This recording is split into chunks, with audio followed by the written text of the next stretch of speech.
Quero agradecer aí ao Sindicop pelo convite, né, na pessoa do Céu, que me convidou, e tentar colocar alguns elementos importantes, porque nós estamos fazendo discussão de reforma administrativa baseado muito no que está acontecendo hoje, sem levar em consideração o histórico, né, de todo esse desmonte do Estado brasileiro. Então, como eu sou um servidor público há 43 anos, eu conheço muito bem esse desmonte, porque eu fui parte, vivi parte desse desmonte quando eu entro no IBGE na década de 80. Eu trabalhei no IBGE no censo de 80 e depois eu fiz um processo seletivo e para ser um servidor do IBGE CLT temporário, na época chamava de censitário, porque nesse momento, nos anos 70 para cá, grande parte dos servidores públicos já não eram mais concursados, tá? Isso são elementos importantes. Então eu vou fazer aqui um resgate histórico rápido, para que vocês entendam que nós estamos diante de um projeto, e não diante de um projeto de um governo. Nós estamos diante de um projeto neoliberal que todos os governos vêm contribuindo. Não tem inocente na brincadeira, tá? A gente pode até querer acreditar, mas não tem. Bom, eu vou fazer um corte temporal aqui na década de 60, né, onde nós temos um elemento central que inclusive está sendo estudado pelo governo, que é que em 1967, no governo militar, foi editado um decreto, o decreto 200, que é a primeira reforma administrativa do Estado, né? E isso aqui é muito importante, porque foi nesse decreto que está sendo estudado pelo governo, o MGI e a CGU criaram um grupo de trabalho para estudar o decreto 200, para, a partir do estudo, apontar um projeto de lei de uma possível reforma administrativa que não seja essa do Centrão ou da extrema-direita, né? E esse decreto 200, ele tem um elemento muito importante. O que esse decreto tem de muito importante? Ele é o decreto que possibilita que tenha, dentro do serviço público, duas gestões, estatutária e CLT, que é o que nós estão tentando viver exatamente isso. Bom, e por que o governo estuda um decreto da ditadura? O governo que nós ajudamos a eleger. É uma interrogação bastante importante para a gente poder pensar, né, sobre essa questão. Bom, os anos passados, mais um pouquinho, em 1970, eles aprovaram uma outra lei no governo ditatorial. Eles aprovaram a lei 5645 de 1970, que é aquela lei que chamava do PCC, do Plano de Carreiras de Cargo, da década de 70. Por que eu estou resgatando tudo isso? Para que vocês entendam que é um processo, é um projeto. Então, para a gente poder saber o que está acontecendo agora, efetivamente em 2025, o que vai acontecer em 2026, a gente precisa entender esse histórico. Então, quando eles aprovaram essa lei 5645 de 70, eles ali criaram e dividiram os serviços públicos em 10 grupos. É importante, porque vocês podem ver lá quais são os grupos. Aqui vocês vão entender por que determinados setores têm tratamento VIP e outros não têm. Por que a educação, por que o IBGE, e por que alguns setores como Polícia Federal, Receita Federal, Advocacia Geral da União têm um tratamento VIP e os outros servidores não têm. Nós estamos falando aqui de uma definição de um projeto de governo que define quais são os setores estratégicos para ele. Isso efetivado em 74, quando eles fazem uma outra lei, que foi a lei 685 de 74, que essa lei separa os servidores em dois grupos: os inerentes ao Estado e o resto. Tá? Isso aqui tem uma correlação direta com a lei 5645 de 70 e essa lei agora do governo militar, que foi sancionada pelo presidente militar da época, o general Ernesto Geisel. Quando eles fizeram essa lei, eles disseram assim, os inerentes ao Estado são aquelas funções, aqueles setores que executam atividade que só o Estado executa. Educação só o Estado executa. Estatística só o Estado executa, não, mas eles colocaram na lei quais são os setores, está lá, ó, diplomacia, fiscalização, repressão, Advocacia Geral da União, está escrito na lei, e uma lei que nunca foi revogada. Tudo isso que eu falei para vocês aqui, essas três três leis que eu citei, nenhuma delas foram revogadas, todos estão aí. E todos os discursos estão sendo baseados exatamente a partir daí. Essa lei 6185 de 74, ela faz o quê? Ela separa os servidores, como eu falei para vocês, em dois grupos. Esses percebedores que eram inerentes ao Estado, eles continuaram sendo concursados pelo regime estatutário da época. E qual é o regime estatutário da época? Era a lei 1711, que foi aprovada em 56. Né? Era uma lei que possibilitava que a partir do DASP, né, que tivesse concurso público. Então esse setor continuou sendo estatutário e esse setor continuou a ter concurso. E os outros demais, os demais que não estão nesses setores definidos pela lei, eles foram para a CLT. Foi quando eles usaram o PCC, que é o Plano de Cargos e Salários, não é o primeiro comando da capital. Estou falando aqui do PCC, do Plano de Cargos e Salários da década de 70, que nunca foi revogado.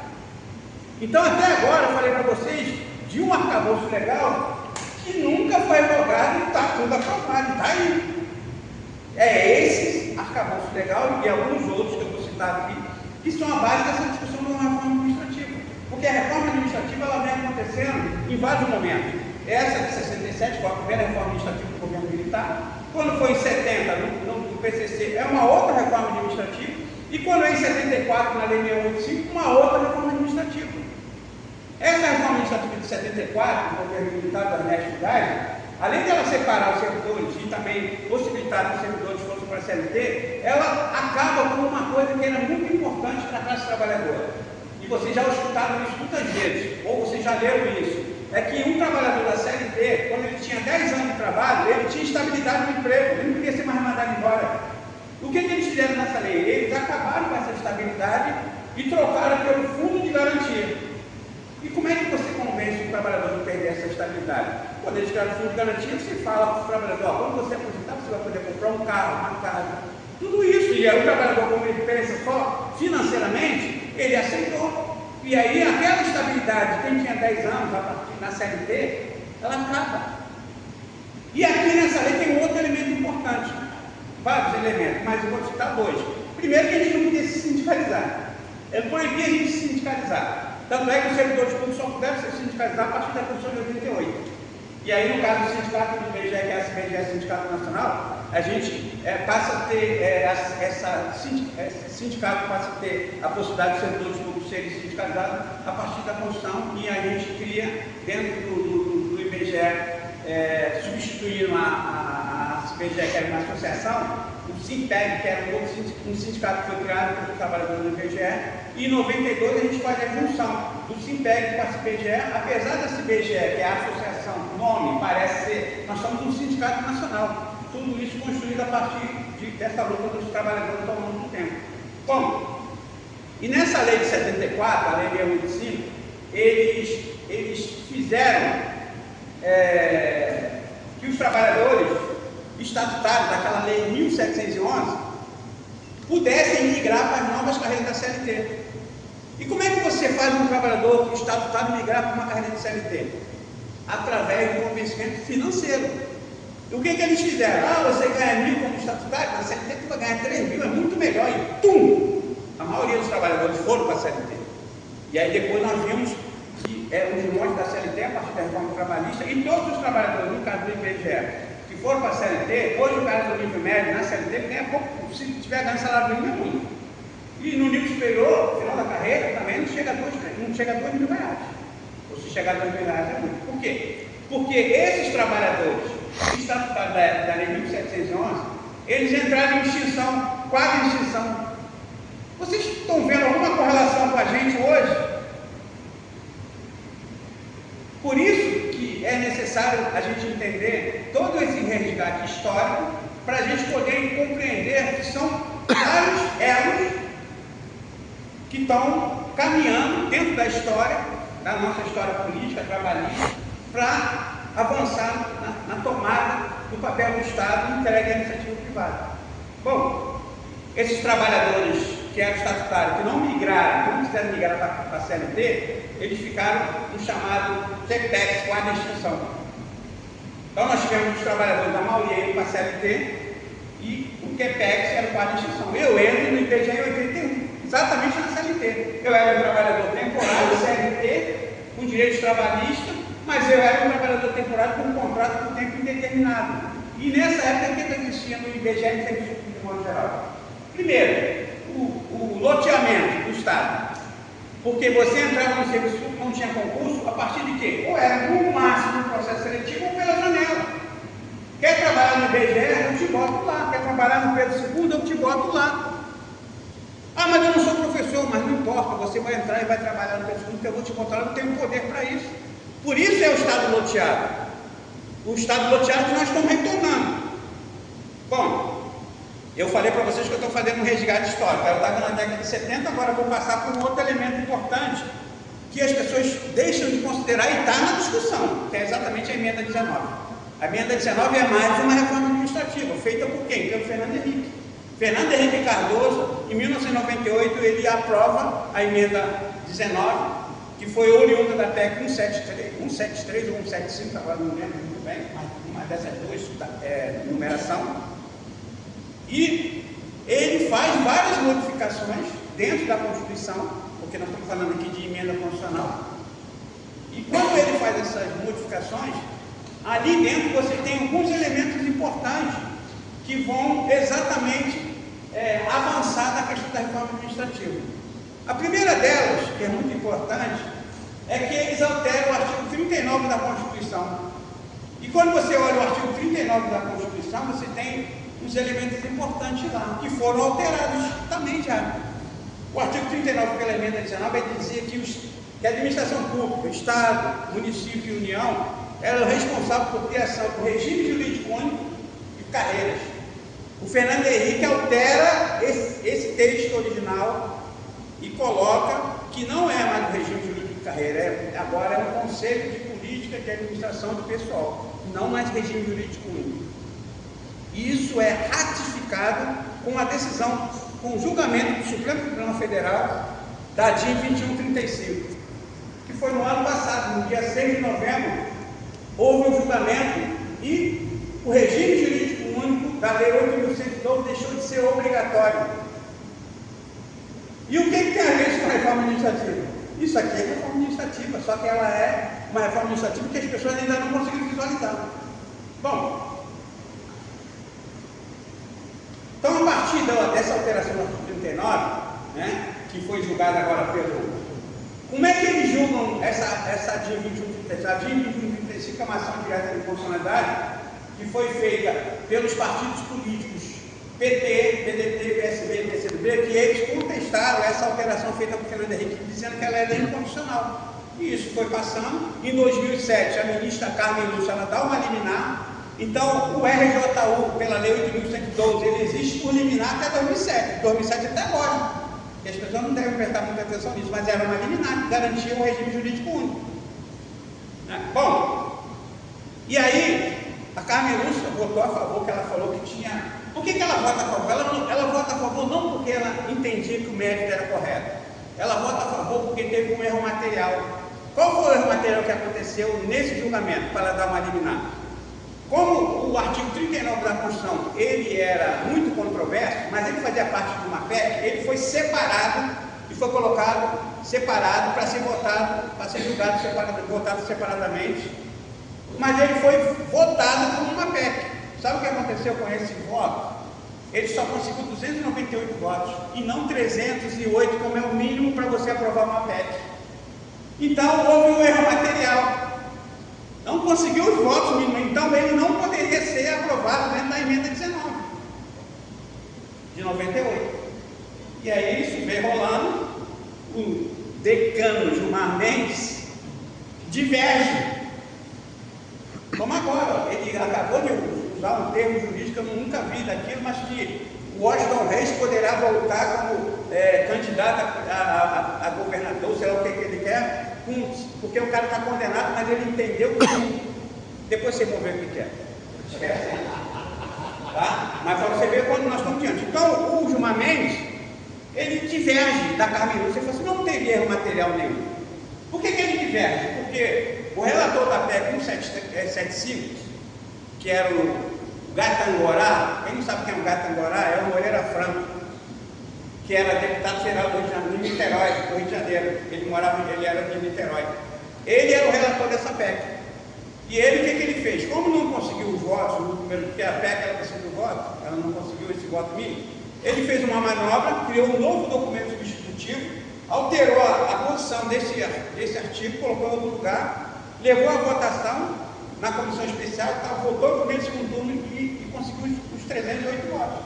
Então, a partir disso, o Gilmar Mendes pega essa manobra que foi feita, sem ninguém saber, e diz que não existe erro material porque foi cumprido o voto em 2 turnos na Câmara e no Senado. Então, está correto. Isso vai a julgamento no dia 6 de novembro do ano passado. O que aconteceu? 8-3 para o texto de Fernando Henrique prevalecer. Então, a partir de agora, a partir dessa decisão do Supremo Tribunal Federal, o regime jurídico único, ele não é mais obrigatório. Ele não é mais obrigatório.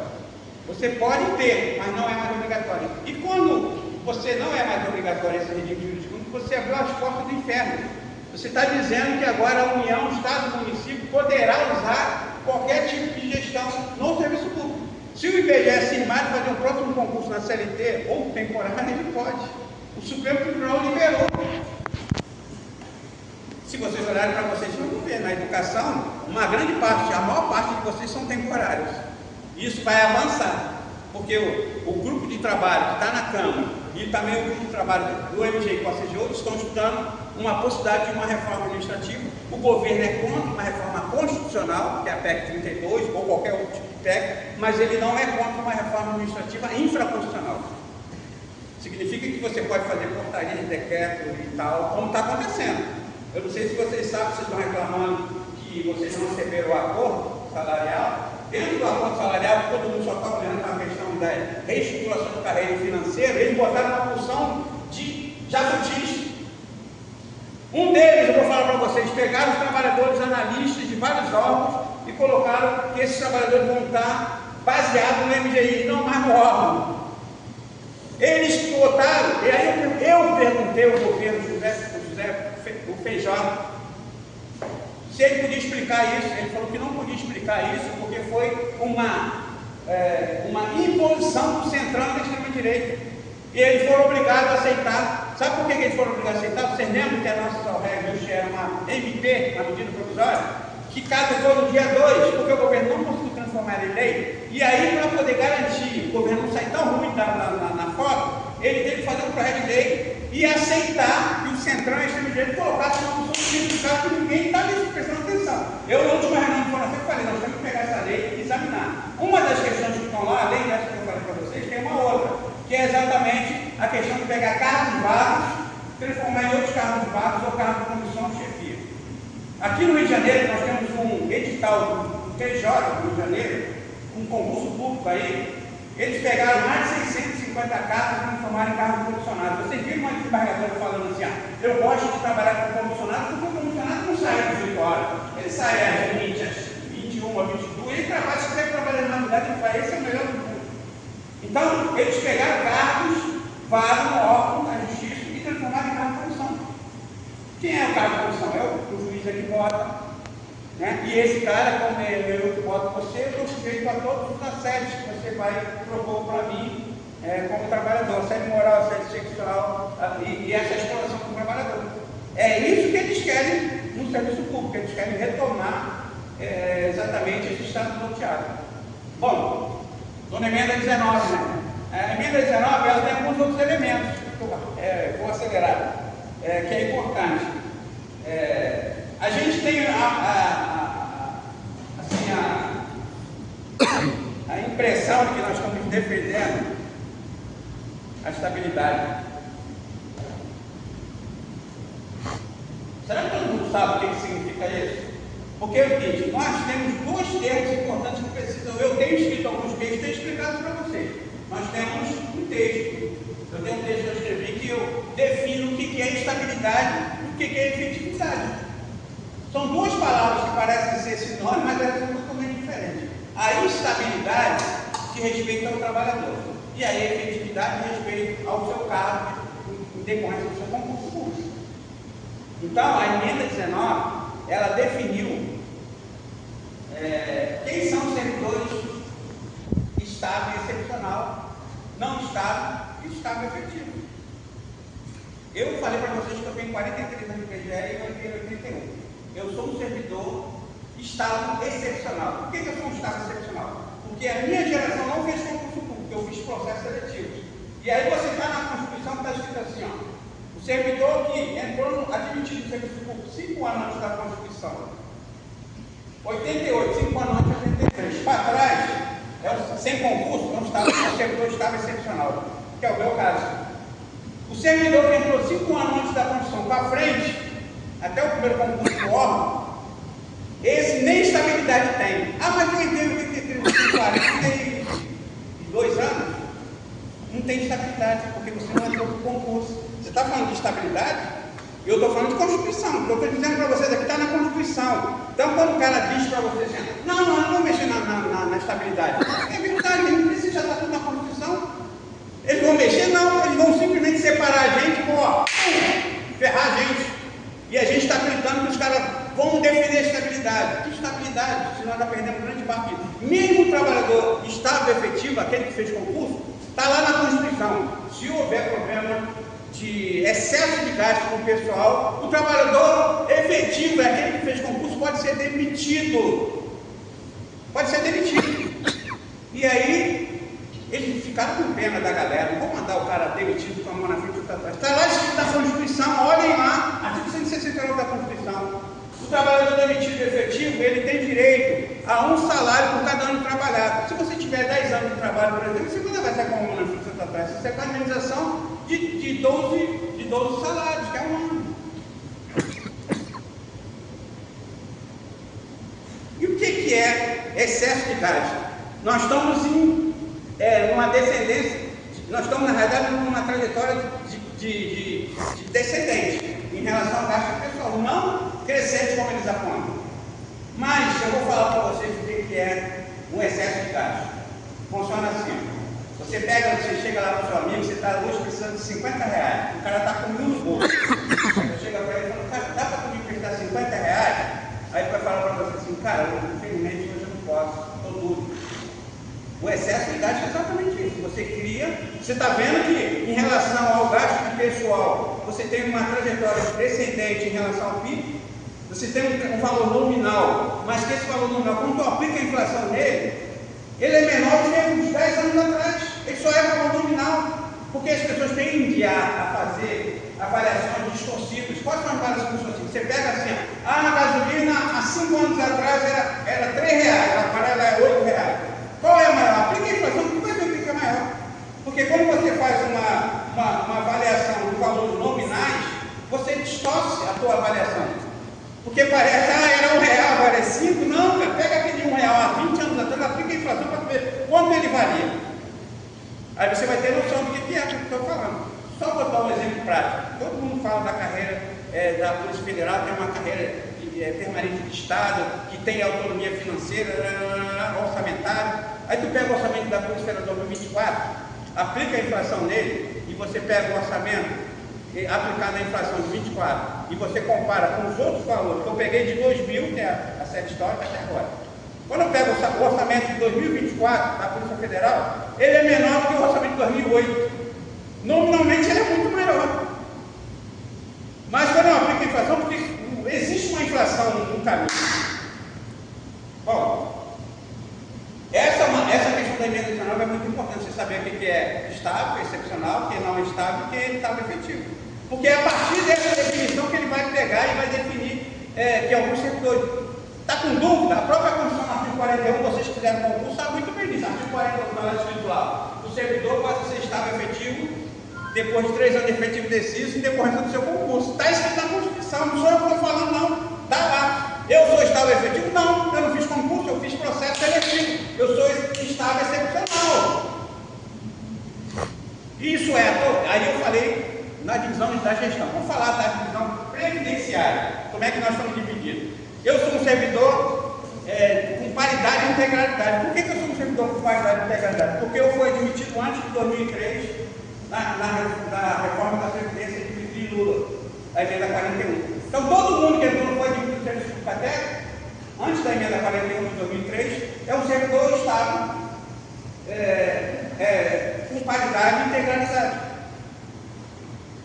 O servidor que entrou depois da emenda 41 para frente, até 2012, ele se aposenta para a média das 80 maiores remunerações. E o servidor que entrou em 2012 para 2013, ele está limitado ao teto do INSS e tem que ter previdência complementar, chamado FUNPREST. E tem que ter fé. E aí, geralmente, o cara que é da esquerda, geralmente ele é ateu, não tem fé, ele está ferrado. Porque é o seguinte, quem é que garante que daqui a 30, 35 anos, esses bancos que estão tomando conta do fundo do FUNPREST, por exemplo, vai existir? 100% do patrimônio do FUNPREST está aplicado no mercado financeiro. Aí o cara fala assim, pô, não, Paulinho, é bom, porque está aplicando o título da dívida. O que é título da dívida? O título da dívida, você está falando assim, ó, eu tenho que escolher o país, o trabalhador, a sociedade de modo geral, para poder garantir a tua aposentadoria. Porque se não tiver lucro nos títulos da dívida, eu não tenho como garantir a aposentadoria. Eu vou parar por aqui e vou começar a mostrar aqui para a gente poder entender, para a gente finalizar. Eu trouxe o gráfico da pista, que é o outro orçamento que nós temos em 2024. Né? Nós estamos vendo lá em cima a despesa total do governo foi 4,6 trilhões. Aí você, aqui eu já vou falar, de montar um argumento, o cara fala assim, a maior despesa da União é a Previdência. Então, só você fazer conta, porque isso aqui é o gráfico da pizza, é o orçamento total daqui para o lado, e aí você vê aqui que o maior gasto aqui é da dívida, não é da Previdência. A Previdência é o maior gasto primário. Isso aqui é muito importante, porque o gasto primário, ele é só metade do orçamento. Vocês lembram que a emenda 95 e o arcabouço fiscal, eles só atuam na metade do orçamento, que é o gasto primário, o orçamento primário, e não no resto. Nós estamos falando aqui do orçamento financeiro, que é tudo. Esse orçamento primário aqui, nós temos 27 funções. Tá? Só temos 5 grandes despesas do governo. Previdência, assistência por conta da pandemia, saúde, educação e servidor público, gasto pessoal. Ele está diluído em todas as funções primárias. Daquelas 27 funções primárias, olha aqui, ó, 15 tomadas dá 3,1%. 15 funções primárias dá 3,1%. E aí vocês vão entender por que os caras estão atrás do orçamento primário da União. A dívida é muito grande, mas ela é 42%. Se ela é 42%, significa que aquilo lá é 58%. E aí, por que eles querem? Porque, se vocês olharem a emenda 32, o texto original, ele tinha lá, no texto original, a possibilidade de incluir na Constituição mais 8 princípios, dos polos que já tem. E um dos princípios que eles queriam colocar lá era o subsidiário. O subsidiário é o Estado financiador. E vocês que são da educação, vocês vão entender muito bem o que eu estou falando, porque a educação, por exemplo, no Rio de Janeiro, ela é, na sua grande maioria, ela é executada pelo setor privado. São as OS que estão acontecendo com a educação, com a saúde. Né? Por quê? Porque nessas funções primárias, vocês têm os outros parceiros, que não são só os financeiros, aqui são os grandes empresários. Da Previdência, da Assistência, da Saúde, da Educação, são eles que querem que o Estado seja só subsidiário, que é o quê? Financiador, mas eu que vou executar a política do Estado. O Estado paga e eu executo. E como é que eu executo essa política? Porque vocês estão vendo que o orçamento primário não está diminuindo. Eu fiz uma tabela, que depois eu vou mandar para vocês, pegando uma série histórica bem pequenininha, 14 até agora, você vai ver que em nenhum momento o orçamento primário foi menor do que a dívida, nem nunca foi. Agora, o que eles querem é exatamente isso. Tanto é que você vê, as audiências que estão acontecendo lá no Congresso Nacional, elas vão ao encontro de quê? De que o terceiro setor, por exemplo, que são as ONGs, esse pessoal dos empresariados que eles querem exatamente acompanhar essa parte do orçamento. O Estado subsidiário, mas não executa. Isso está acontecendo em todas as áreas. O IBGE tentaram fazer lá uma fundação IBGE+, e está acontecendo em vários outros setores do serviço público. Né? E aí vocês vão ver que por que será que tem essa garantia toda para a dívida pública? Vocês já viram que na Constituição tem uma garantia? Talvez vocês não tenham visto, mas lá você não consegue mexer aqui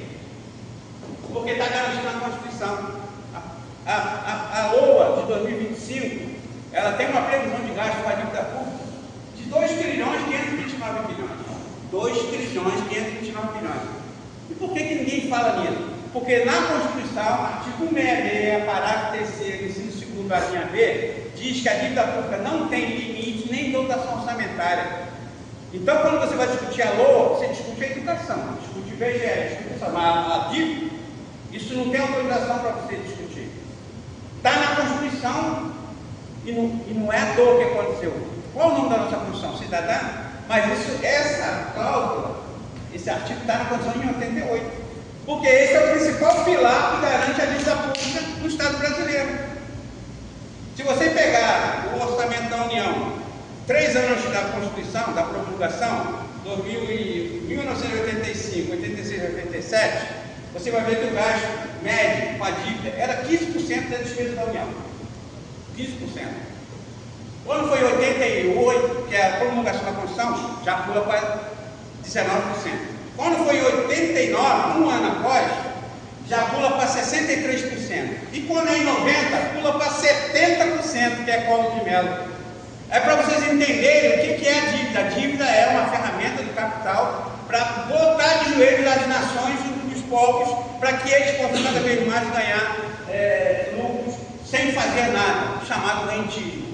É o que está acontecendo no Estado brasileiro. Então, a discussão da despesa da reforma administrativa, ela não pode passar só por essa questão de estruturação do Estado na questão das nossas carreiras. Nós temos que entender que o projeto é muito maior do que a gente está pensando. E se a gente não for por essa área, essa trajetória que eu coloquei para vocês, a gente vai daqui a pouco cair nas armadilhas. A última coisa. Aquele grupo de trabalho que é coordenado pelo Pedro Paulo do Rio de Janeiro, aqui do PSD do Rio de Janeiro, e que tem como relator o Zé Trovão, do PSL de Santa Catarina, ele tem algumas mudanças estruturais na Constituição. A primeira delas que eles estão propondo é que o trabalho temporário ele passa a ter uma lei nacional. Ah, mas já tem trabalho temporário? Não, mas tem trabalho temporário, mas não tem lei nacional, tem lei federal. A lei 8745, ela rege o trabalho temporário da União. Mas os estados, na maioria deles, não tem lei estadual para trabalho temporário e município nenhum tem. Então, estou propondo que crie uma lei nacional para reger o trabalho temporário. E o pulo do gato, que dentro da lei 8745 você tem lá uma expressão que é o excepcional interesse público. Você tira o excepcional interesse público, você pode botar temporário aonde você quiser. É o estado loteado da década de 70 e da década de 80, quando eu chego. É para lá que nós estamos caminhando. Se esses caras aprovarem o estado loteado que eles estão falando, não, eles querem botar o trabalhador temporário com 6 anos de contrato, mas é por tempo determinado e com direitos, é exatamente quando eu entrei no serviço público. Eu tinha carteira assinada, só que o meu contrato era por tempo indeterminado e eu tinha um salário muito próximo do quadro permanente. Mas agora não é isso que eles estão propondo. Eles estão propondo essa destruição dos montes do Estado brasileiro e colocar cada vez mais menos direito na mão desses trabalhadores. A outra coisa é a questão da própria avanço tecnológico, que eles estão propondo, que vai ser obrigatório a criação de plataformas eletrônicas. Significa que nós vamos perder o servidor de carne e osso. Daqui uns dias, vocês já vão ver isso aí, vocês vão ver na internet, o setor privado não usa muito isso. Eu pago você para fazer aula para mim, para você dar aula lá virtual, aí você morre, mas a aula é minha, eu paguei, eu sou dono de você, você vai continuar dando aula para mim mesmo morto. A família não tem nem o direito de falar, de querer ganhar alguma coisa, porque eu comprei os direitos de você, e você morto vai continuar dando aula. Então, quando a gente fala de plataforma eletrônica, nós estamos falando do avanço tecnológico, das inteligências artificiais que vão cada vez mais reduzir o número de servidores públicos. Hoje, nós somos 1.214.020 trabalhadores do serviço público federal. Isso representa pouco mais de 1,5% da população empregada no Brasil, que é em 103 milhões aproximadamente de pessoas. Quando a gente pega esses dados e compara com a OCDE, o Brasil está na metade da média da OCDE. E a população brasileira tem alcançado, no último censo de 2010, aumentou para esse censo agora, aumentou 12 milhões aproximadamente de pessoas. Então nós temos um crescimento populacional, redução do gasto do gasto público e redução de quantidade de servidores. Nós temos hoje, entre 2019 e até maio de 2025, que é o último dado que tem lá no painel de estatística pessoal, nós perdemos aproximadamente 59 mil servidores. Perdemos como? Perdemos, os caras deixaram de ser pensionistas, e aí sai da folha. E nós temos hoje, desses 12 milhões, desses 1.214 aproximadamente, mil servidores, nós temos 572 mil em atividade, são ativos. Desses 572 mil, 68 mil são abono de permanência. Eu sou um abono de permanência. Significa isso, eu posso amanhã ir para o IBGE e ir para embora. Igual a mim tem 68 mil servidores, aí você tem 100 mil. Quanto foi levado 6.500 vagas? Não cobre nem 10% do abono de permanência. Mas foi o maior concurso da galera. Foi bem-vindo, claro, o concurso é muito bem-vindo. Mas ele não é a solução. Então, é isso que eu queria colocar para vocês, né, e colocar à disposição para qualquer debate, e se eu puder responder algumas dúvidas de vocês, estamos aí.